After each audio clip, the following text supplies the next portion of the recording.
terima kasih Dr. Irfan. Saya ditugaskan untuk membawakan topik perihal fetal brain parenchyma. Juga seperti tadi ada yang ditanyakan Dr. Yudi perihal MRI, saya coba membandingkan dengan hasil-hasil, tapi bukan di Indonesia, itu kasus-kasus di luar negeri yang saya rangkum dari beberapa publikasi. Jadi pertama, kenapa kita melakukan introduksi harus melakukan screening? Karena kasus dari neurologic defect itu cukup banyak ya. Dan sebelum 20 minggu aja sulit sekali kita mau mendiagnosa kasus-kasus seperti itu. Ini sedikit yang kita tampilkan dari bagian anatomi asli tubuh manusia yang nanti akan kita bandingkan dengan pemeriksaan USG ya. Kita coba bandingkan. Ya sulit sekali untuk kita belajar anatomi seperti ini.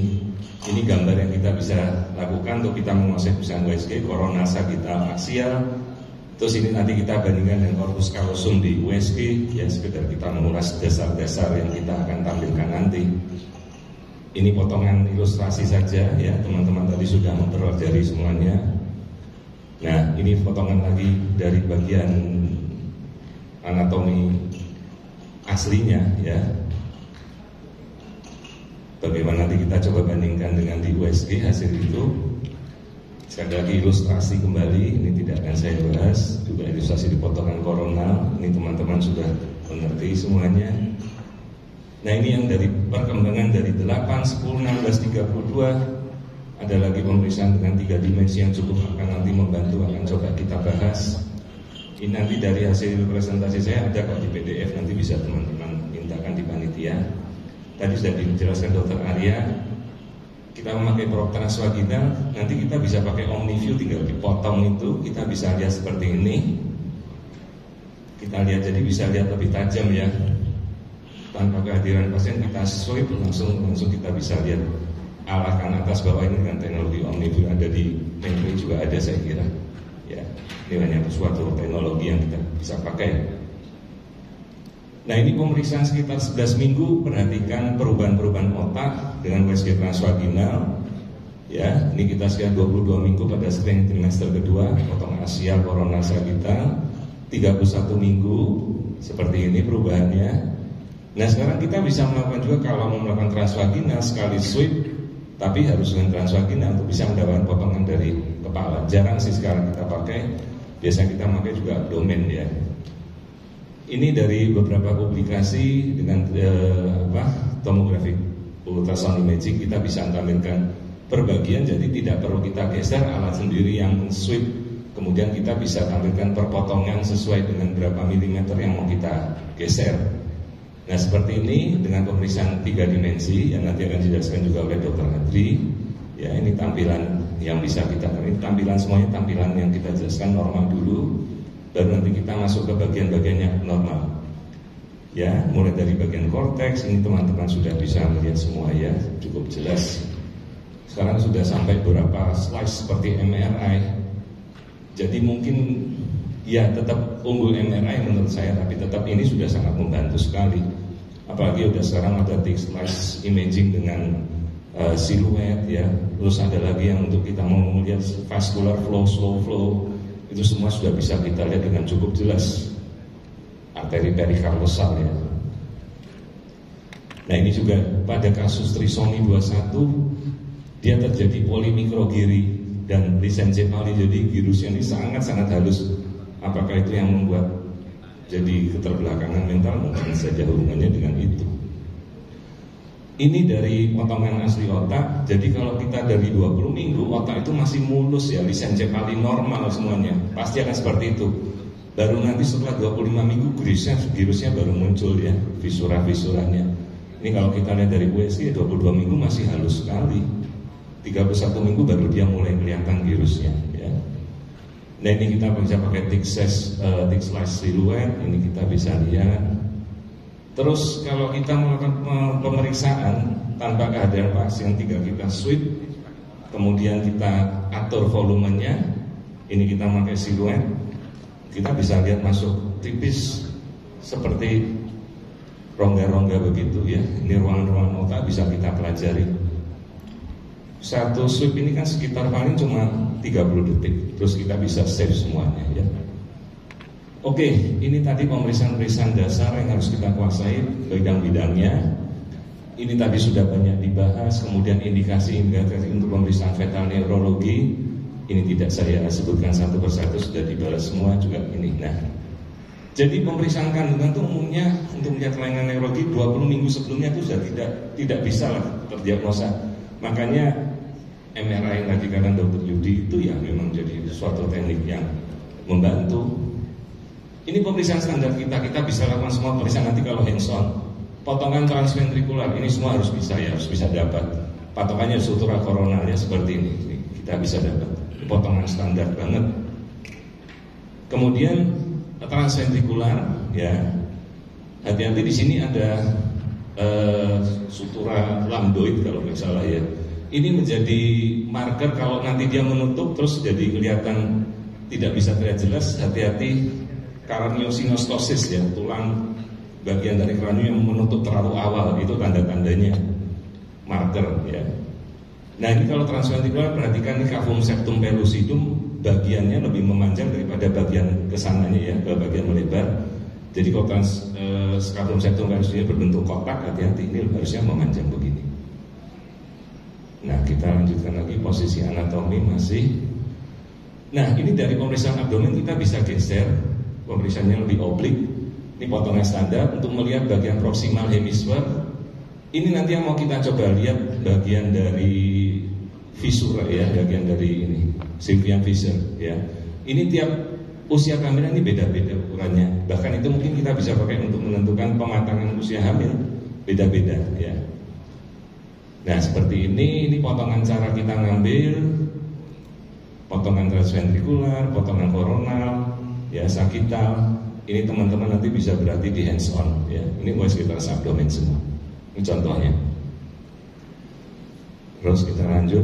Nah ini potongan sagital, parasagital, kemudian potongan koronal ya. Kita bisa melihat caudothalamic groove, kemudian choroid plexus ya. Ini nanti kita coba berarti bagaimana kita mengambilnya ya. Oke, ini potongan standar yang IceWork sudah terapkan. Ini nanti kita harus lakukan. Nah ini yang Prof. Liona teliti.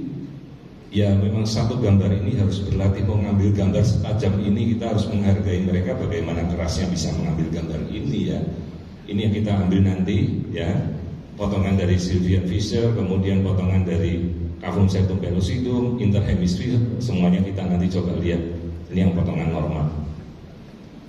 Nah, ini bagian lisencefali. Jadi, meskipun sekarang sudah majunya USG, tetap sebelum 22 minggu sulit ya untuk melihat. Karena cerebral hemisphere semuanya masih mulus semuanya sebelum 20 minggu.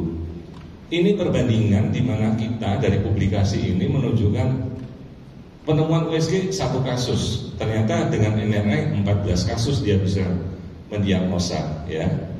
Ini perbandingannya mereka menjelaskan kalau usia 22 sampai 24 minggu, 32 minggu ini MRI itu malah lebih sensitif untuk mendiagnosanya.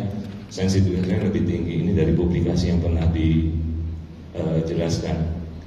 Jadi apakah possible nggak kita mau melihat cortical development sebelum 20 minggu? Ya ada yang bisa, ada yang tidak. Tapi umumnya sulit. Ya bukan tidak bisa, sulit. Seperti ini sekitar 17 minggu, ini potongan otak asli, tidak ada sulcus. Ini normal lisencefali itu kasus yang virusnya hilang. Tapi sebelum 20 minggu ini semuanya normal, mulus di bagian korteks, regular semuanya. Nah ini sekitar 16 minggu, kita bisa melihat echogenic ventricle di sini, interhemispheric ventricle ya. Ini 16 minggu seperti ini kondisinya. Ini juga kasus yang normal, masih mulus, ini sekitar 16 minggu. Kemudian ini bagian kasus septum pellucidumnya ya. Nah, apa tampilan dari ultrasound yang mungkin harus kita sangkakan kalau ada suatu kelainan korteks? Perhatikan ini kasus intrauterine fetal death, teman-teman pasti sering melihat kasus seperti ini. Cobalah itu diamati, kemudian dilihat, ini kondisinya hancur lebur ya otaknya. Ya itulah seperti itu kondisinya pada kasus-kasus yang kita temukan intrauterine fetal death. Coba itu dipakai sebagai bahan ingatan kita. bagaimana kita melihat kasus-kasus abnormal pada janinnya masih hidup, bentuknya seperti itu. Ini bayi yang sudah meninggal. Ini bayi masih hidup, bentuknya sudah nggak karu-karuan. Ini bagian korteksnya ada sesuatu masalah, ventrikelnya melebar ya, ini 17 minggu. Ini kasus yang bermasalah. Ini juga kasusnya, jadi bentuknya tidak beraturan bagian korteksnya. Nah, ini kasus yang normal, smooth. Perhatikan yang ini tidak normal. Ya, jadi kasus-kasusnya kita tidak bisa memperlihatkan bagian korteks yang apa yang normal. Nah, ini bagiannya. Ada bagian yang tidak beraturan di sini, sementara ini bagiannya normal. Ini abnormal, ya perbandingannya. Nah, coba lihat ini. Kita tidak bisa melihat bagian korteks yang korteksnya tidak beraturan, seperti ini. Terus bentuk sulcusnya tidak beraturan. Ini masih sangat awal 15 minggu. Ya.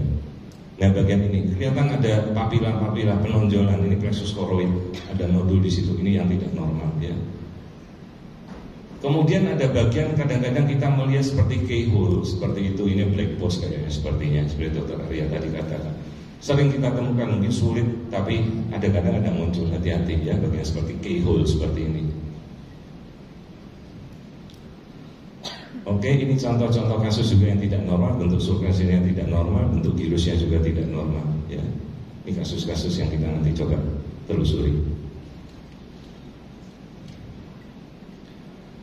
Nah, ini perbandingan tidak simetris. Tadi Dr. Herman menampilkan juga ya, ini contoh kasus yang videonya mungkin ini tidak simetris ini.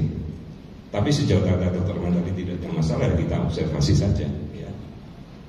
Oke. Pada resiko yang rendah kita lakukan cukup basic pemeriksaan sonogram. Cuma kadang-kadang kita perlu membandingkan dengan MRI ya. Ini ada kelainan-kelainan yang harus nanti kita analisa. Kemudian riwayat keluarga, mungkin ada suatu kelainan itu juga harus kita usut. Nah, jadi apapun ini kita harus melakukan analisa secara sistematik visual, Sylvian visual. Ini yang kita coba lihat. Ini sudah pernah dipublikasikan di White Journal. Perhatikan bagian dari visura. Ini setiap minggunya nanti berubah-ubah seiring dengan usia kehamilan. Perhatikan 20 minggu kita bilang sudutnya terbuka, sudut lebar. 22 minggu sudutnya mulai menyempit 45 derajat. 26 minggu tegak lurus. Ya, ini bagian visura. Ini mungkin menjadi suatu kondisi di mana kita melihat usia kehamilan selain dari tanah cerebellum. Nah, seperti ini.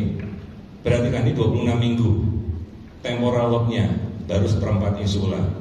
28 minggu, ini setengah dari insula. 32 minggu komplit. Ya, perhatikan ini beda-beda semua perbandingannya dari struktur otak itu. Nah, pada perbandingan dari normal ke patologi, perhatikan ada yang diffus, misalnya ada cortex simplified, lissencephaly, polymicrogiri. Ya, ini coba kita nanti ulas. Hati-hati infeksi CMV, cytomegalovirus, teman-teman jarang mengecek torch. Oh, enggak apa-apa, torchnya nggak usah dicek. Ternyata salah satunya mengandung CMV. Seperti juga COVID, SARS-CoV-2.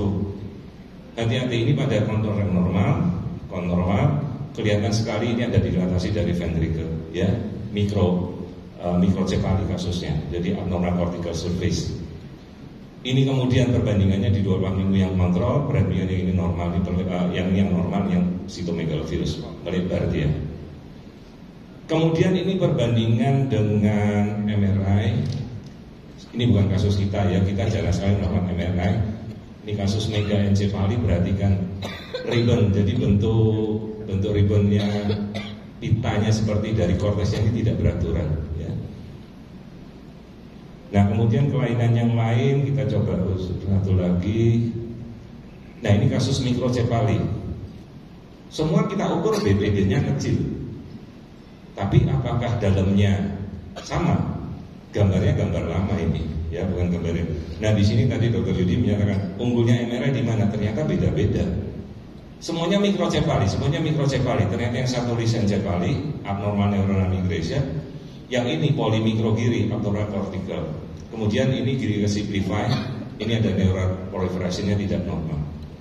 MRI sangat-sangat membantu. Hanya memang yang mendiagnosa jelas bukan dokter kandungan, dokter radiologi. Itu masanya. Ya. Saya sendiri tidak pernah menyuruh pasien saya ke MRI. Saya juga tidak tahu radiolognya bisa baca atau tidak. Itu makanya dokter ini. Nah ini desain CPL tipe 2, perhatikan ini strukturnya halus banget ya, ini yang dibagi dengan MRI ini, desain CPL.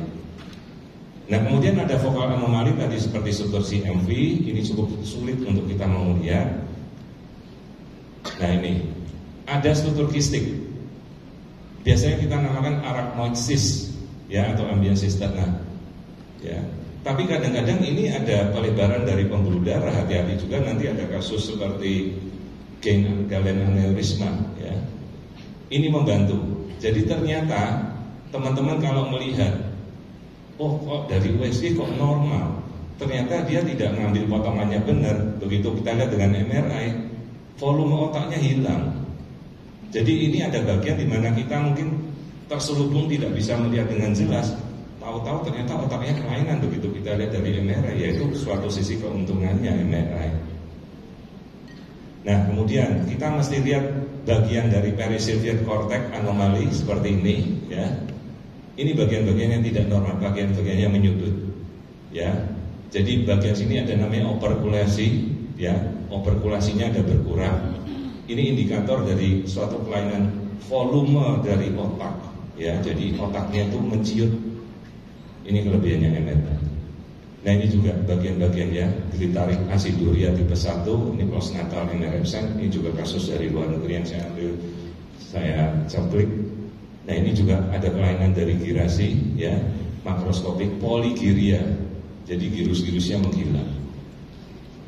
Nah ini kondisinya. Nah ini kita bisa melihat proses operkulasi dari visura Silvi di sini ya.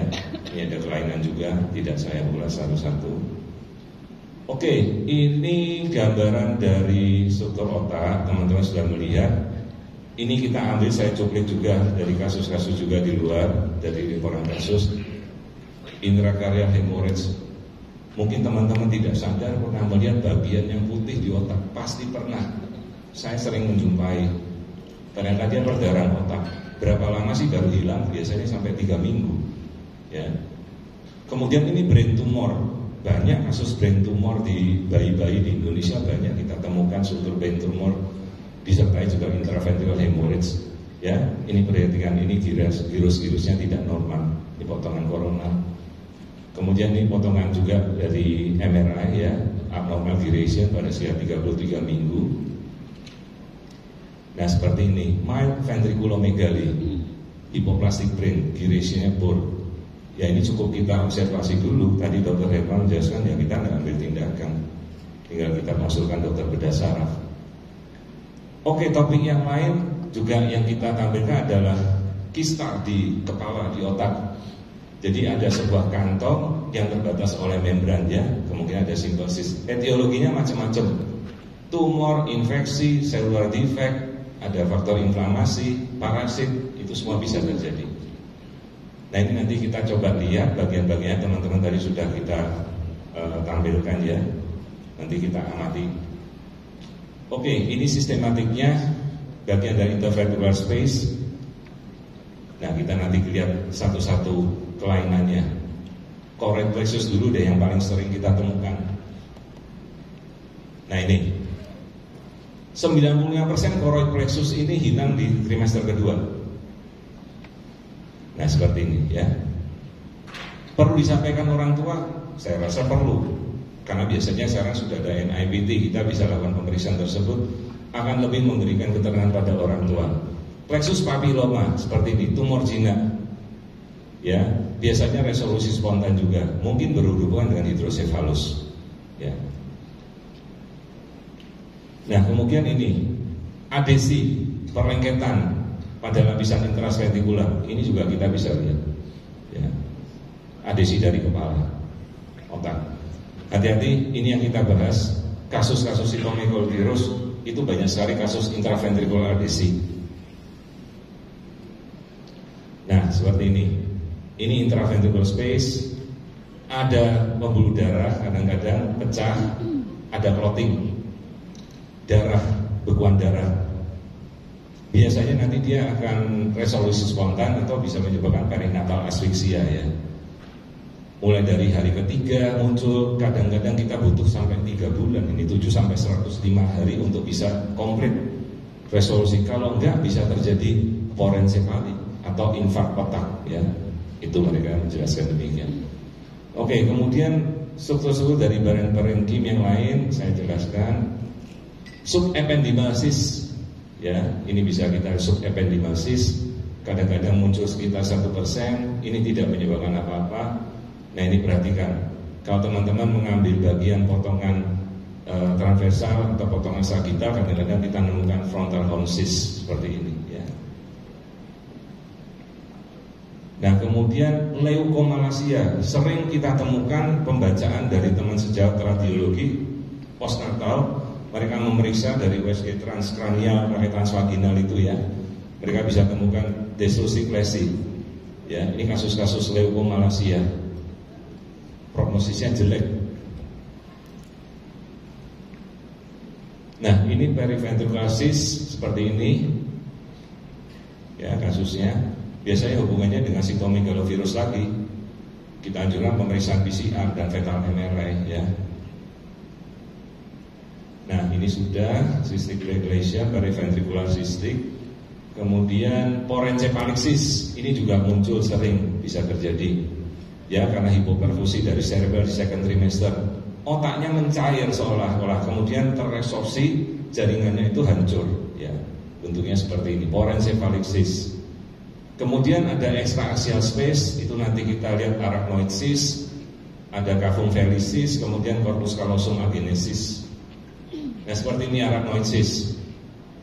Saya jarang sih menemukan kasus seperti ini, pernah sekali dulu di RSU. Ya, prognosinya juga jelek. Seperti ini kasus dari arachnoid cyst. Nah, ini kasus langka, Galen aneurysma. Dikira kista, ternyata berdenyut. Biasanya disertai dengan kelainan jantung juga. Hati-hati, aneurysma pecah ya, sudah lainnya meninggal. Galen aneurysma, arteriovenous malformation. Nah, ini outcome-nya ya, biasanya menyebabkan bad prognosis, hidrops, kemudian kelainan otak, kemudian faktor preditifnya ya, ini kita bisa lihat faktor-faktor preditif yang lain. Ini bisa teman-teman nanti baca dalam ulasan saya di papernya handout. Ya, ini kasus-kasus dengan Galen aneurysma. Kemudian ada lagi trombosis tortular heterofi, ini kasus yang sangat jarang ya. Jarang, ini saya ambil juga dari cuplikan di kasus di luar negeri ya. Kemudian yang paling sulit, paling jarang malah ini seperti ini, ada glioependymal cyst, endodermosis, dural spheracia, cystic tumor, chorionic fissure cyst. Seperti ini.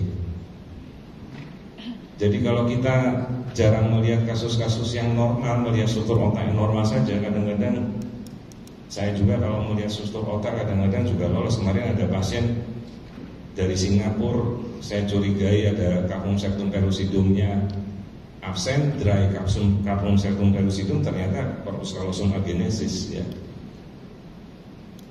Nah, yang saya bisa berikan untuk take home message, jadi apapun itu tekniknya, tadi Dr. Yudi minta teknik MRI, coba kita kombinasi.